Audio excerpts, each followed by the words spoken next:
So let me go on and talk about a couple of more characteristics of developmental evaluation. I think another characteristic of, developmental evaluation is really related to how the evaluator is really empowered to play a consultative role. So let me talk for a minute about what I mean by that. So when you're talking about definitions of evaluation, there's really a common definition that's used with evaluation.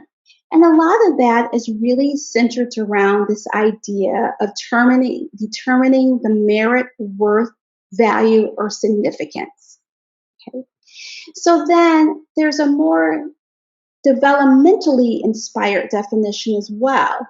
And in that definition, it's much more focusing on the use of social science research methods to systematically investigate the effectiveness of social intervention programs. And what's really key about that in terms of the differences in those definitions is that that first definition is much more focused on the accountability and the judging piece, whereas the second piece is much more focused on the improving and the learning piece. And so depending on what definitions that you bring to the project will impact on what the evaluator's role will be, as well as the perspective that the evaluator will bring to the project as well. And this has implications in regards to how the project team works together. So another aspect of this is that in thinking about the project team, when you're thinking about the evaluator playing a consultative role, you're looking at the evaluation from a much more team perspective. And you're looking at it much more from a collaborative perspective.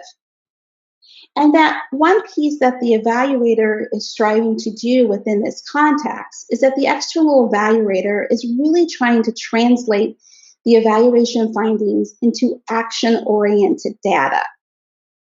But what's really key to be able to do that and to really be able to accomplish that piece of it is that the project owners have to provide some transparency on the challenges and issues.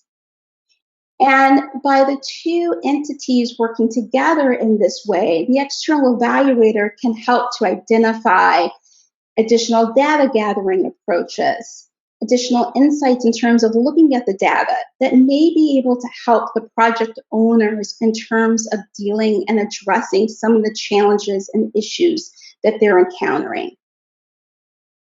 I did want to just go back to a moment too, when I was talking about the definitions of the differing definitions related to evaluation, I want to make clear that I'm not saying that accountability is not an important part of the evaluation. I think it is. And I think that accountability and what I call is the proving part is really key. But I also believe that proving is nested within improving. And if you focus in on the improving and you focus in on the learning component, you will be able to take care of the proving component. And that, but you won't necessarily be able to take care of the improving if you're only focused on the proving component. And then the final characteristic that I think that exists around developmental evaluation really relates to addressing ongoing emergent factors. And so when you're addressing ongoing emergent factors, you're able to do that because all the previous elements that we've talked about have already been addressed as well.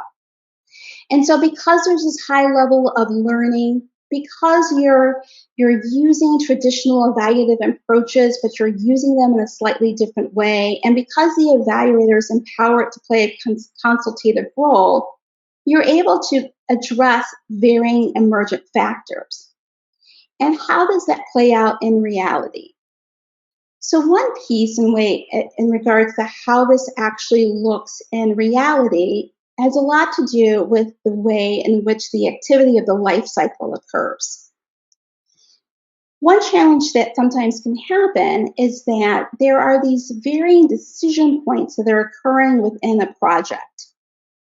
And the data or the involvement of the evaluator is not necessarily in alignment with where those involvement points are occurring.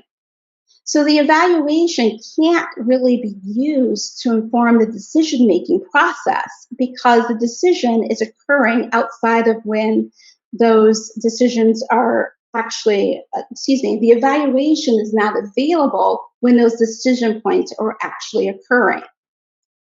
So, from a developmental evaluation perspective, one piece that you want to make sure that you're doing is making sure that there's much more alignment in regards to the involvement of the evaluation and when those decision points are actually occurring. So, at least let me pause there for a moment and see if there are any additional questions. There are.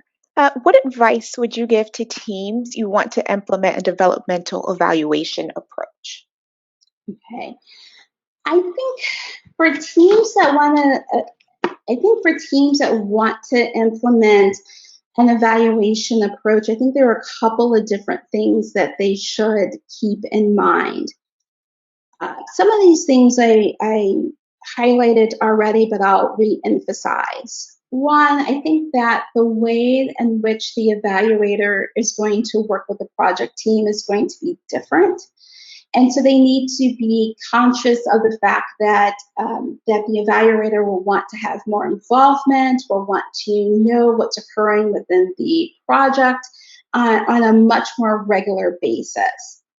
I think the other piece that project teams, and this is really hard, I think. Again, it goes back to something that I already said as well, is to have an external evaluator partner who you feel as though you can be transparent with, someone who's going to be responsive and really help to problem solve through issues. Sometimes in working with projects, our clients will tease and say, that we're like counselors, but on projects. And it's because we can help problem solve some of the issues and kind of drawing our experience and expertise to deal with challenges. So I think part of that in terms of working within and trying to incorporate a developmental evaluation approach is to not run away from the external evaluator, not to avoid their reach outs and the emails that they're sending because you're having challenges, but actually just to be very transparent, being very transparent that those are some of the challenges that you're having and that what those challenges are, and to see if there's a way in terms of gathering data, looking at the data in a different way that's already existing to be able to help isolate out solutions.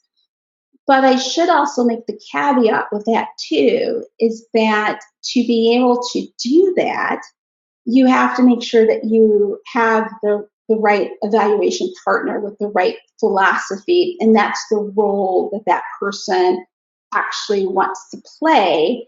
And not to go too long into this answer, because a lot of times evaluators come from a traditional research perspective, and in a traditional research perspective, that consultative role and that developmental perspective is different. And so they may not want to play that role. So it's a little bit of transparency from the project owner, but then also from the evaluator having the right perspective to be able to play that role. So hopefully that answers your question. Thank you for that, Lana. We do have an additional question. Mm-hmm. You said that the project had an external evaluator even though it wasn't required. What was the response of the funder? From my, and this is just my perspective, and it was from one site visit, was that the that the funder had a positive response. They thought that that was a good idea, to be able to have someone that was focused on the evaluation from that perspective. And I should say too, from with that particular project team, they would probably, because they are very learning oriented, they probably would have had some way of making sure that that information was being gathered. But I think that their impetus for wanting just to contract with us is because we had worked with them. They understood kind of what we had produced before, and they knew that that would really help in terms of understanding how to make decisions with implementing the project. So overall, the response to that from the funder was positive, and I think that our experience in working with them in that role has been positive as well. Thank Okay. you. It looks like we have time for just one more question. Oh, okay.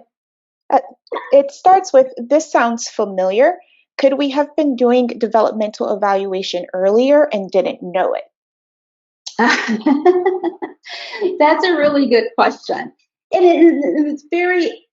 is very possible in terms of your, if you do have a high perspective on learning, that if you are really trying to figure out how to tweak the project, and probably in some ways, in trying to problem solve, you were definitely incorporating elements of the developmental evaluation. The one piece that I would, not to say that this isn't occurring, but just to encourage, is to make sure that that cycle of information really is very tight. A lot of projects are implemented over a relatively short period of time, and you only have a few years to really figure out how best to achieve the outcomes. So you want to make sure that with trying to do the tweaking and the modification and that high emphasis on learning and working with an evaluator on a consultative role, that you're having really kind of tight cycles in regards to that learning process. So having really tight involvement timelines. So. Thanks, Lana. That's all for now. Okay, fabulous. So I think we're very close to time here, and thank you so much for those really great questions. A couple of things that I did want to go over before we leave here. One, I just want to emphasize what the take-home lesson from this conversation today is, that developmental evaluation is not necessarily about unique tools, but it is about a unique perspective. It's not about something that's really different in terms of the tools and methods that are being utilized. It's how they're being folded into the project that really helps to bring value and understanding and helping to adapt to these really unique situations. I didn't directly mention this, but I do want to highlight one of the previous webinars that we produced earlier this year on continuous improvement.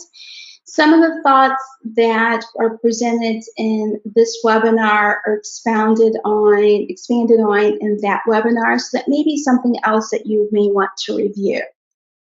Then also, I did want to just very quickly too give a plug for our next webinar, which will be on November 5th. And this is going to be focusing in on 5 best practices for hiring the right evaluation partner.